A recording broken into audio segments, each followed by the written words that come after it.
Hello everyone, स्वागत है आप सभी का एक बार फिर से एक नए वीडियो में। आज के इस वीडियो में बात करने जा रहे हैं कि ईटीएफ ही क्यों, सिर्फ ईटीएफ ही क्यों, हम लोग ईटीएफ में क्यों इन्वेस्ट करें। ईटीएफ ही इन्वेस्टमेंट का एक ऐसा ऑप्शन है जो आपको एक बहुत बड़ा वेल्थ जनरेट करके दे सकता है।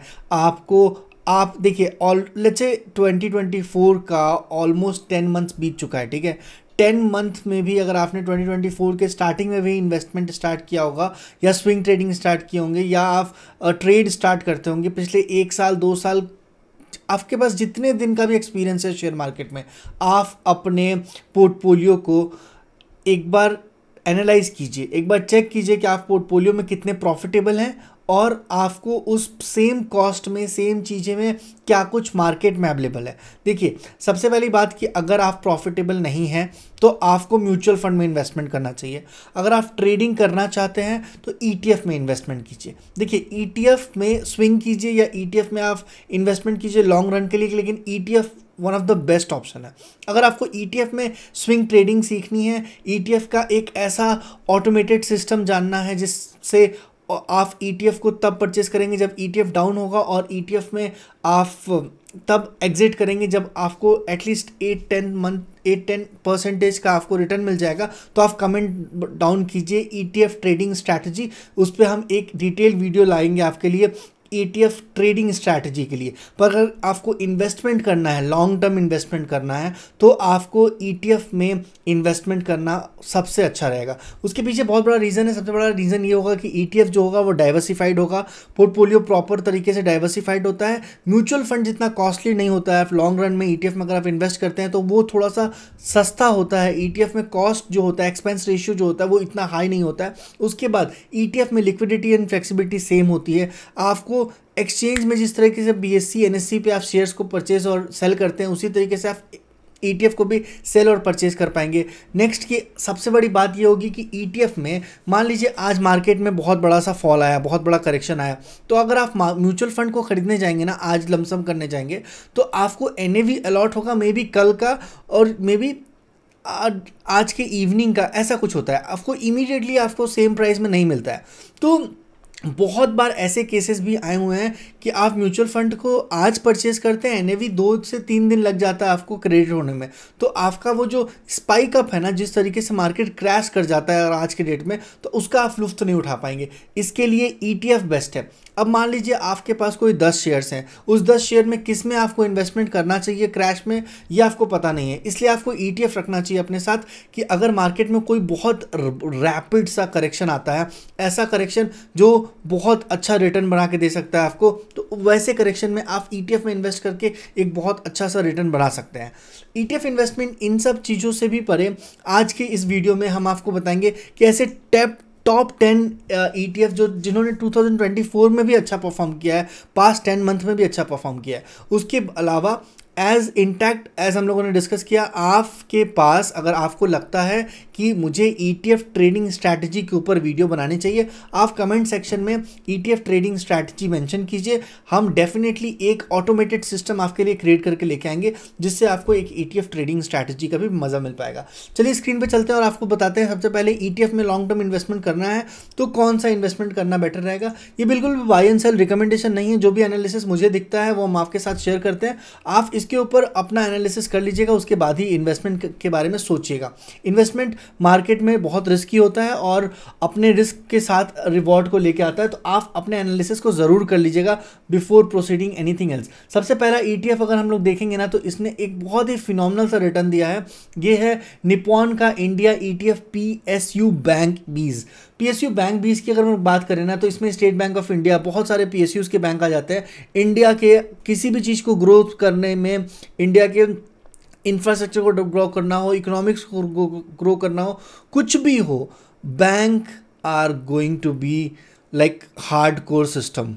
बैंक को आप बाईपास करते हुए इंडिया में ग्रोथ पॉसिबल नहीं है। बैंक को बहुत ज़्यादा ग्रोथ बैंक में देखने को मिलेगा, तभी आपको आगे बाकी सारी चीज़ों में देखने को मिलेगा। तो Nippon India ETF PSU bank का एक ईटीएफ है। इस ईटीएफ की अगर हम लोग बात करें तो आज के डेट में प्राइस चल रहा है 75 रुपीज़ का। अगर आप इसके अगर 1 वीक में तो एक्चुअली बहुत ज़्यादा करेक्टेड हुआ है, 1 मंथ के रिटर्न को देखेंगे तो 2% का, और 1 ईयर के रिटर्न को देखेंगे तो 25% के आसपास का रिटर्न है। 3 ईयर्स में 172%। इससे ज़्यादा क्या चाहिए? हर 3 साल में आपका पैसा अगर 3 गुना क्लोज टू 3x हो रहा है, इससे ज़्यादा किसी को कुछ नहीं चाहिए बॉस। ये बहुत बड़ा वेल्थ क्रिएट करेगा over the period of time. अगर आप इस पर्टिकुलर ETF में कहीं कहीं 10-20 साल तक इन्वेस्टमेंट करके रखते हैं ना, तो आपके पास एक बहुत मैसिव सा रिटर्न बना रहेगा, बहुत ग्रेट कॉर्पस आपके पास तैयार हो जाएगा। तो ETF, ये पहला ETF था, Nippon India ETF PSU bank. इसके अगर आप शेयर्स को देखेंगे तो आपको यहाँ पे दिखेगा कि जितने भी गवर्नमेंट बैंक्स हैं ना, उनकी लिस्ट यहाँ पे अवेलेबल है। State Bank of India, bank of Baroda, Canara bank, Punjab national bank, union bank of India, Indian bank, bank of India, bank of Maharashtra. ये सारे एसेट परसेंटेज हैं। 33% स्टेट बैंक ऑफ इंडिया का है, 15% बैंक ऑफ बड़ौदा का है, कैनरा बैंक का 12.63% है। उसी तरीके से बाकी बैंक्स का अलॉटेड है, ठीक है। और इसमें अगर इसके पोर्टफोलियो को आप देखेंगे तो मेजरली जो है बैंक्स ही हैं, क्योंकि ये PSU बैंक ETF है। नेक्स्ट ETF जो हमारे लिस्ट में है ना, उसकी अगर हम लोग बात करें तो वो आपको दिखेगा कि कोटक का निफ्टी PSU बैंक। ये था निपॉन का, और अब हम लोग बात करने जा रहे हैं कोटक के निफ्टी PSU बैंक। तो कोटक के निफ्टी PSU बैंक की अगर हम लोग बात करें ना, तो ये भी बहुत बेहतरीन सा है। सबसे पहले बात तो PSU बैंक का ETF है। सेम तरीके से इसमें भी ग्रोथ आपको देखने को मिलेगा। अगर आप देखेंगे तो बहुत अच्छी से रैपिड सा ग्रोथ देखने को मिला, एक सस्टेनेबिलिटी देखने को मिलती है, एक सस्टेनेबल ग्रोथ देखने को मिलता है। तो ये हमारा सेकेंड है, लिस्ट का सेकेंड ETF है। अगर हम इसके NAV या फिर इसके पर्टिकुलर प्राइस की बात करें तो 668 रुपीज़ का ये ETF है पर शेयर, शेयर कह लीजिए या NAV कह लीजिए, जो भी है। अगर आप इसके 1 ईयर के रिटर्न को देखेंगे 28%, और 3 साल में 167-68% का रिटर्न है। ये भी रिटर्न काफ़ी फिनोमिनल है। और यहाँ पे भी अगर आप शेयर्स के मतलब बाइफर्केशन या शेयर के अलॉटमेंट को देखेंगे तो ऑलमोस्ट ये सेम है, क्योंकि ये भी PSU के जितने भी बैंक्स हैं उनके ETF हैं, ठीक है। एक्सचेंज ट्रेडेड फंड, ऐसे फंड जो एक्सचेंज में ट्रेडेड किए जाते हैं, इसीलिए ये म्यूचुअल फंड से अलग होता है। म्यूचुअल फंड एक्सचेंज में डायरेक्टली आप सेल परचेज नहीं कर सकते, उसे आपको किसी प्लेटफॉर्म से परचेज करना पड़ेगा। तो ये एक्सचेंज ट्रेडेड फंड है। अब लिस्ट में अगर हम लोग देखें तो थर्ड ETF की अगर हम लोग बात करें तो थर्ड ETF है हमारा ICICI का ICICI prudential mutual fund Bharat 22 ETF। देखिए भारत 22 ये पास्ट में परफॉर्मेंस अच्छा दिया है, क्योंकि आप देखेंगे यहाँ पे करेक्शन, एक बहुत अच्छा खासा करेक्शन देखने को मिला।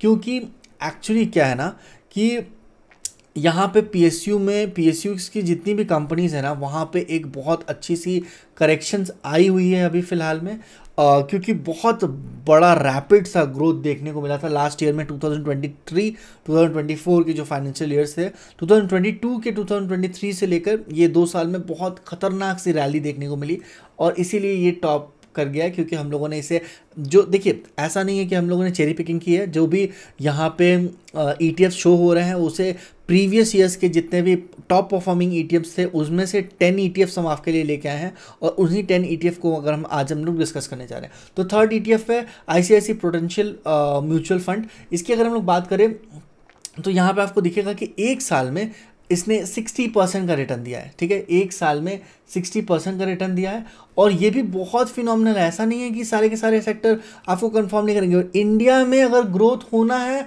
तो सबसे पहले PSUs का उसमें बहुत बड़ा योगदान होगा, और PSU के योगदान में PSU का ETF अगर आपने इन्वेस्टमेंट नहीं किया लॉन्ग टर्म के लिए तो आप बहुत बड़ी चीज़ मिस कर देंगे। 60% आप खुद के पोर्टफोलियो को चेक कीजिए ना, पिछले एक साल में आपके पोर्टफोलियो ने 60% रिटर्न दिया है क्या? अगर नहीं दिया है तो ETF is one of the best option, right. ये हम आपको प्रमोट नहीं कर रहे हैं, आप चेक कीजिए, खुद एनालाइज कीजिए, खुद को कम से कम जज करने की कोशिश कीजिए, खुद को चेक करने की कोशिश कीजिए। आपकी जो भी प्रीवियस रिजल्ट रहे हैं, PNL रहे हैं, जो भी स्टेटमेंट्स हैं, रिपोर्ट्स हैं, आप उसको चेक कीजिए। आपने कितने रुपए से इन्वेस्टमेंट स्टार्ट किया था, क्या कुछ था, और आज के डेट में आपका पोर्टफोलियो क्या बोल रहा है। अगर आपका पोर्टफोलियो ETF या म्यूचुअल फंड्स को भी बीट नहीं कर रहा है तो मीन्स आप को म्यूचुअल फंड और ETF को चूज़ करना चाहिए। तो ये ETF है, ETF भारत 22। यहाँ पे अगर आप देखेंगे तो इसकी होल्डिंग्स में टॉप कंपनीज़ हैं, इंडिया के टॉप नॉच कंपनीज़ है, ITC, L&T, NTPC Bharat, power grid corporation of India, Axis Bank, State Bank of India, Oil and Natural Gas Corporation and Coal India, ये सारे के सारे टॉप नॉच कंपनीज हैं India के। अब हम लोग नेक्स्ट ETF पे चलते हैं। फोर्थ ETF जो हमारे लिस्ट में है वो है ICICI का prudential Nifty mid cap ETF। देखिए ऐसा है ना कि लॉन्ग टर्म में mid cap and small cap companies में एक बहुत अच्छी अपॉर्चुनिटी होती है, क्योंकि हो सकता है कि शॉर्ट टर्म में mid cap and small cap जो शेयर्स होते हैं वो बहुत अच्छा परफॉर्मेंस ना दे, पर स्मॉल और मिड कैप जो कंपनीज होती हैं उनको लॉन्ग टर्म में एक अच्छा यहाँ पे एक्सपेक्ट किया जा सकता है, एक अच्छा रिजल्ट इनसे एक्सपेक्ट किया जा सकता है, क्योंकि इनके पास मार्केट जो होता है ना अभी कैप्चर करने के लिए बहुत सारा मार्केट बचा होता है। मतलब स्मॉल और मीडियम इंटरप्राइजेस वही होते हैं, वो तो SMEs हो गई, पर फिर भी अगर स्मॉल कैप या मिड कैप कंपनीज वही होती है जिन्होंने अभी मार्केट में स्टार्ट किया है अपने बिजनेस को और कुछ हिस्सा ही मार्केट को सर्व कर रहे हैं। जैसे जैसे उनका एक्सपेंशन बढ़ेगा वैसे वैसे उनकी प्रॉफिटेबिलिटी, रेवेन्यू सब कुछ ग्रोथ होगा। इसलिए मिड कैप, स्मॉल कैप एक ETF आपके पोर्टफोलियो में होना चाहिए। ये हमारे फोर्थ ETF है हमारे लिस्ट का, ICICI prudential Nifty mid cap 150 ETF। अगर इसकी हम लोग बात करें, इसके पोर्टफोलियो को देखें तो ऑलमोस्ट एक साल में 47% का रिटर्न देखने को मिला, और उस 47% की ये जो रैली देखने को मिल रही है ना, ये मिड कैप में रैली है। और करेक्ट बहुत सारी जगह पे करेक्शन भी आया है, बहुत सारी जगह पे डिप भी मिला है। यहाँ पे अगर आपको लमसम करना होता तो आप यहाँ पे लमसम भी कर सकते थे, और अगर आप लमसम तभी करते जब आपके पास उस ETF के बारे में आपको पता होता, और यहाँ पे आप डायरेक्टली परचेस कर सकते हैं। अगर कोई भी करेक्शन देखने को मिलता है मार्केट में, कोई जैसे अभी ईरान और इजराइल का वॉर चल रहा है, अगर वहाँ पे बहुत बड़ा सा फॉल अगर आपको मार्केट में दिखता है, गैप डाउन मार्केट खुलता है, तो ETF परचेस करना एक अच्छा ऑप्शन माना जाता है मेरे हिसाब से। बाकी आप अपना एनालिसिस खुद कर लीजिएगा। निफ्टी मिड कैप 150 ETF है, 22 रुपीज़ का पर NAV है, और यहाँ पे अगर आप एक साल का रिटर्न देखेंगे तो 47% और 3 साल में 91% के आसपास की रैली इस पर्टिकुलर ETF ने दिखाई है। ठीक है, अब हम लोग बात करते हैं अपने लिस्ट के फिफ्थ ETF के बारे में, तो वो है हमारा ICICI का Mirae Asset NYSE FANG plus ETF। ठीक है, अब हम आपको एक बात बताते हैं। फैंग प्लस ETF को लेने का सबसे बड़ा मेन रीज़न ये है, इसमें Facebook, Apple, Amazon, Nifty, Google, ये सारी की सारी कंपनीज़ के शेयर्स रहते हैं।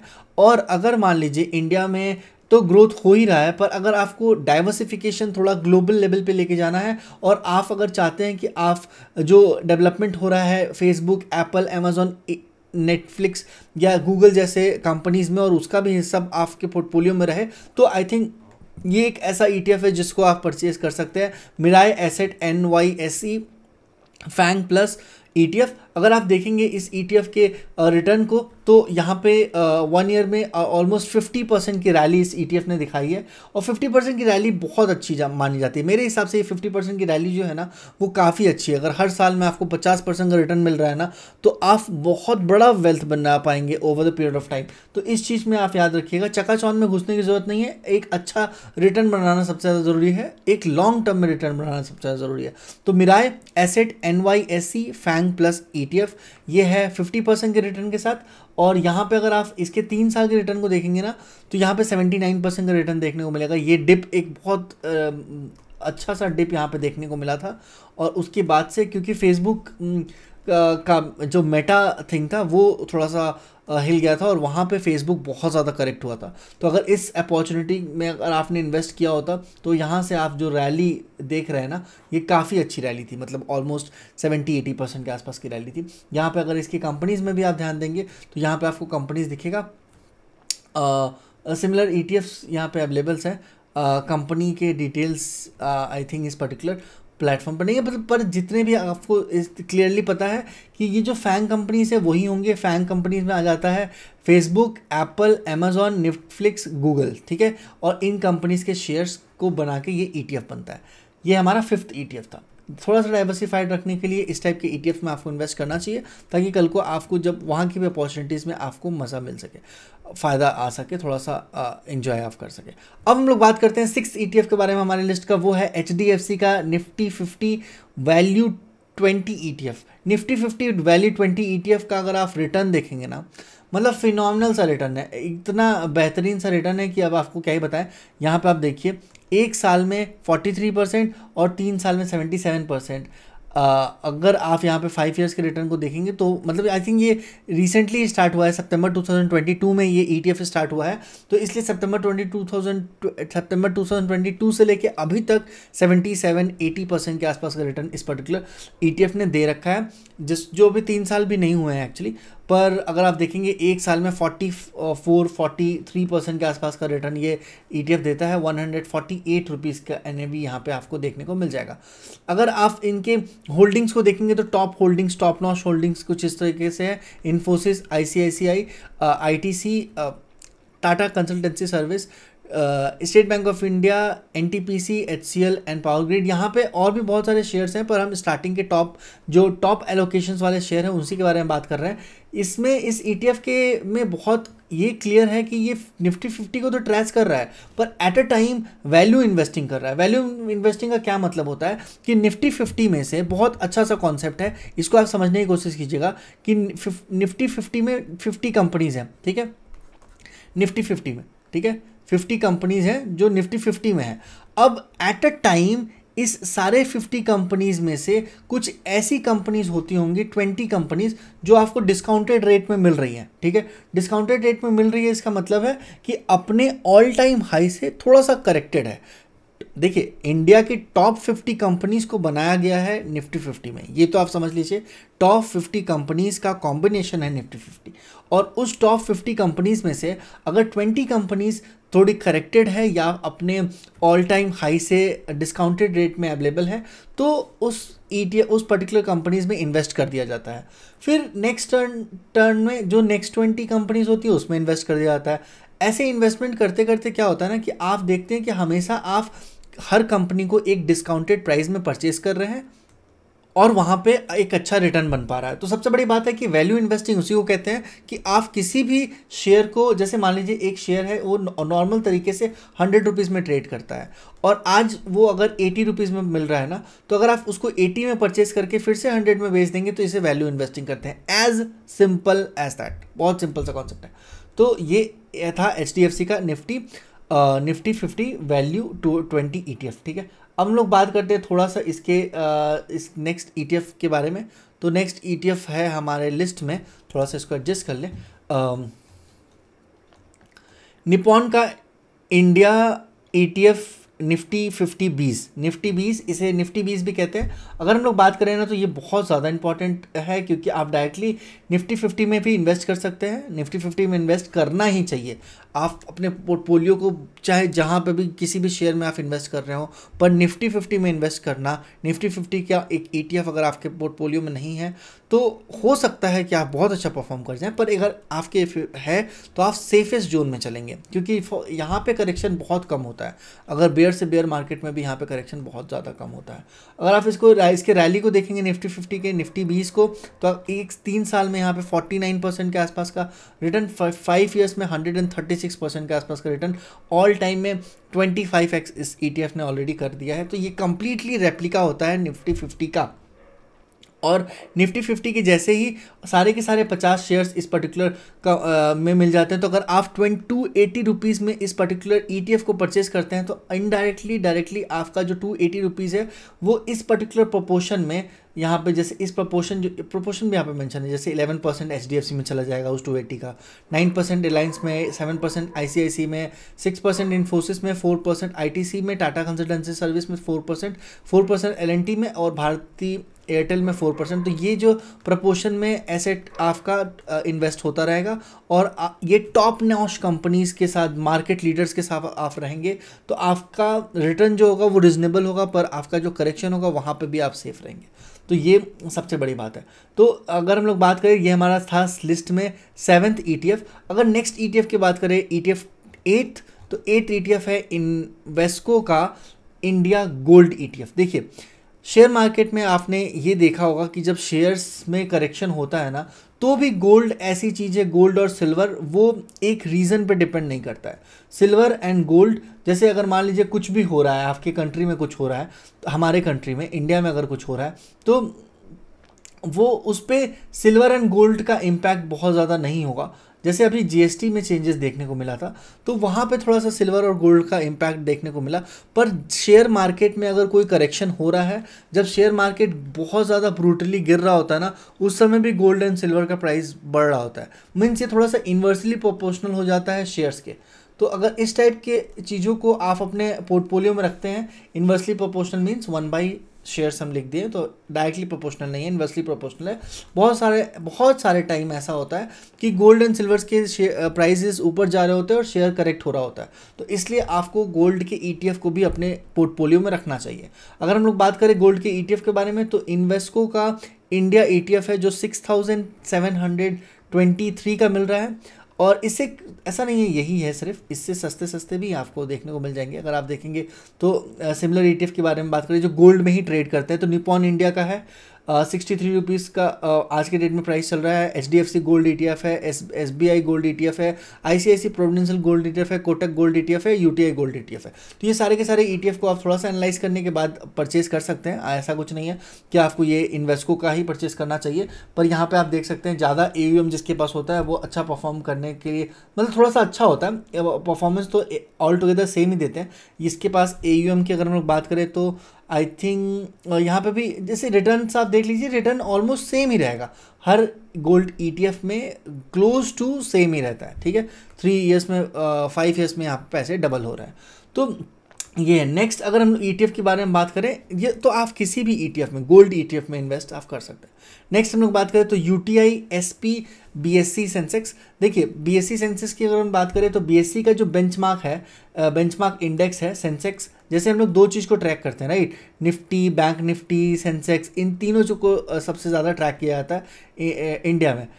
निफ्टी 50, उसके बाद bank Nifty and bank Nifty और सेंसेक्स। ठीक है, तो सेंसेक्स जो बेंचमार्क है ना, उसे एक्चुअली उसमें जितने भी शेयर्स हैं, 30 शेयर्स होते हैं सेंसेक्स में कितने होते हैं, 30 शेयर्स होते हैं। और इन 30 शेयर्स के कॉम्बिनेशंस को बनाया गया है UTI SP BSE Sensex ETF में। तो अगर आप इस ETF को परचेज करते हैं तो आप कहीं ना कहीं डायरेक्टली इनडायरेक्टली सेंसेक्स के 30 कंपनीज़ में अपने पैसे को इन्वेस्ट कर रहे हैं। तो अगर आप देखेंगे तो इनका रिटर्न भी बहुत अच्छा रहता है। ऐसा नहीं है कि सेंसेक्स का रिटर्न काफ़ी अच्छा है, 3 साल में ऑलमोस्ट 44% और 5 ईयर्स में 120% के आसपास का रिटर्न है। 1 साल में अगर आप रिटर्न को देखेंगे तो 26-27% के आसपास का रिटर्न है। थोड़ा सा करेक्शन यहाँ पे देखने को मिला था, पर 5 ईयर्स में ऑलमोस्ट 120% का रिटर्न आपको कंटिन्यूसली देखने को मिलेगा, और ये बहुत फिनोमिनल सा रिटर्न है। ठीक है, 5 ईयर्स में। अगर इस ETF की में सबसे बेहतरीन बात करें तो आपको देखिए ETF का सबसे अच्छा चीज़ ये होता है ना कि लेस एक्सपेंस रेशियो में, लेस एक्सपेंसेस में आपके पोर्टफोलियो को मैनेज करने के लिए डायरेक्टली NSE और BSE काम कर रही होती है। तो यहाँ पे जो भी शेयर्स को पिक किया जा रहा है, अभी रिसेंटली अडानी पोर्ट को ऐड किया गया था, अडानी के शेयर्स को ऐड किया गया था सेंसेक्स में, तो उसको जब रीबैलेंसिंग किया गया ना तो डायरेक्टली BSE के द्वारा हुआ, बॉम्बे स्टॉक एक्सचेंज के द्वारा हुआ। उसी तरह NSE की जो भी इंडेक्स है जैसे निफ्टी 50, तो उसमें अगर रीबैलेंसिंग होता है तो NSE करती है, उसको रेप्लिका कर देता है। जैसे UTI क्या करता है, UTI एक गवर्नमेंट ऑर्गेनाइजेशन है, सेमी गवर्नमेंट ऑर्गेनाइजेशन है गेस। सो UTI बैंक है। अब इस UTI ने उस SBI सेंसेक्स के जो भी शेयर्स है उसको सेम तरीके से रेप्लिकेट करके एक ETF में ट्रेड कर रहे होते हैं। तो आप अगर सेंसेक्स और निफ्टी 50 के ETF को ले रहे हैं तो डायरेक्टली वहाँ पे जो रीबैलेंसिंग होता है वो BSE और NSE के द्वारा ही किया जाता है। अगर हम लोग बात करें last but not the least 10 ETF की, आज के 10 ETF की, तो हम आपको बताए थे जैसे हम लोगों ने इन्वेंसको का गोल्ड ETF देखा था, वैसे ही निपॉन का गोल्ड ETF है। और आई थिंक गोल्ड ETF में इन्वेस्ट करना चाहिए। एक अच्छा बेस्ट गोल्ड ETF माना जाता है, one of the best gold ETF, जिसे बोलते हैं गोल्ड बीज के नाम से इससे जान सकते हैं। और गोल्ड बीज के अगर आप देखेंगे तो बहुत अच्छा सा फिनोमिनल सा एक्सपेंस रेशियो यहाँ पे भी बहुत कम है, पर यहाँ पे 3 ईयर्स पे 56%, 5 ईयर्स में 90% एंड ऑल टाइम 539% के आसपास का रिटर्न देखने को मिला। गोल्ड बीज से जब आप इसके अपने डीमेट अकाउंट में सर्च करेंगे GOLDBEES, ठीक है, गोल्ड बीज से जब आप उसको अपने डीमेट अकाउंट से सर्च करेंगे तो आप इसे परचेज कर पाएंगे। ETF को देखिए, म्यूचुअल फंड्स को एक पर्टिकुलर प्लेटफॉर्म से खरीदा जाता है और वो किसी एजेंसी के द्वारा, जैसे ग्रो से हम खरीदते हैं म्यूचुअल फंड, तो कैनरा बैंक या पराग पारिक का अगर हम म्यूचुअल फंड खरीदते हैं तो पराग पारिक के द्वारा हम म्यूचुअल फंड में इन्वेस्ट करेंगे। पर ETF ऐसा नहीं है। ETF आप डायरेक्टली ट्रेड करते हैं NSE BSE को, जैसे शेयर्स को परचेस किया जाता है वैसे ही ETF को परचेस कर सकते हैं। ETF में आपको किसी प्लेटफॉर्म की ज़रूरत नहीं है। स्पेसिफिकली आपको ETF को परचेस करने के लिए डायरेक्टली आप जिस तरीके से डीमैट अकाउंट में आप शेयर्स को परचेस करते हैं, सेल करते हैं, उसी तरीके से ETF को भी आप डीमैट अकाउंट से ही डायरेक्टली सेल और परचेस कर सकते हैं। ये था ETF का कंप्लीट थिंग। आपको कैसा लगा ये वीडियो, अपनी राय ज़रूर बताइएगा। अपना थॉट प्रोसेस अपने बारे में, अपने इस पर्टिकुलर वीडियो के बारे में, इस पर्टिकुलर टॉपिक के बारे में ज़रूर बताइएगा। क्या कुछ सोचते हैं आप ETF इन्वेस्टिंग के बारे में, ये भी आप ज़रूर बताइएगा। और अगर आपको लगता है कि मुझे डेडिकेटली ETF पे ट्रेडिंग स्ट्रैटेजी डिस्कस करनी चाहिए, ETF ट्रेडिंग स्ट्रैटेजी का एक ऑटोमेटेड टूल आपके सामने लेके आना चाहिए, तो आप मुझे बताइए। जितना ज़्यादा कमेंट होगा उतना मुझे लगेगा कि हाँ इतने लोग देखने वाले हैं, और तो फिर उस पर हम काम कर सकते हैं। क्योंकि बहुत ज़्यादा एफर्ट जाता है एक ऑटोमेटेड टूल बनाने के लिए। मेरे पास ऑलरेडी है, तो उसके ऊपर एक कंटेंट लेके आएंगे, वीडियो लेके आएंगे, और आपको एक टूल मिल जाएगा जिससे आप ETF को देख पाएंगे कि कौन सा ETF डाउन है और कौन सा ETF अप है, कब परचेस करना चाहिए और कब उसे एग्जिट कर लेना चाहिए। तो ये सारी चीज़ें हैं, ETF से रिलेटेड है। ETF जो है वो शेयर इन्वेस्टिंग से काफ़ी अच्छा है। अगर आप नए हैं शेयर मार्केट में, बिगनर्स हैं, स्पेसिफिकली अगर आप बिगनर्स हैं तो आपको ETF से शुरू करना चाहिए। ETF में आप इन्वेस्ट कीजिए, वहाँ पर रिस्क जो होता है वो काफ़ी कम होता है और रिस्क के कंपेरेटिवली रिवॉर्ड जो होता है वो बहुत अच्छा होता है। तो ETF इन्वेस्टिंग बेस्ट रहेगा। और बाकी ये आप अपने एनालिसिस को, अपने थॉट प्रोसेस को देखने के बाद ही इन्वेस्ट कीजिएगा। किसी से भी इन्फ्लुएंस होकर इन्वेस्टमेंट मत कीजिए। आप खुद के एनालिसिस करने के बाद किसी भी जगह पे इन्वेस्टमेंट करने की कोशिश कीजिएगा। Bye bye, take care, thank you so much guys. अगर आप ETF में इन्वेस्ट कर रहे हैं तो इंडेक्स फंड भी एक बहुत अच्छा ऑप्शन होगा। और do subscribe this channel and like this video. Bye bye, take care, thank you so much, signing of.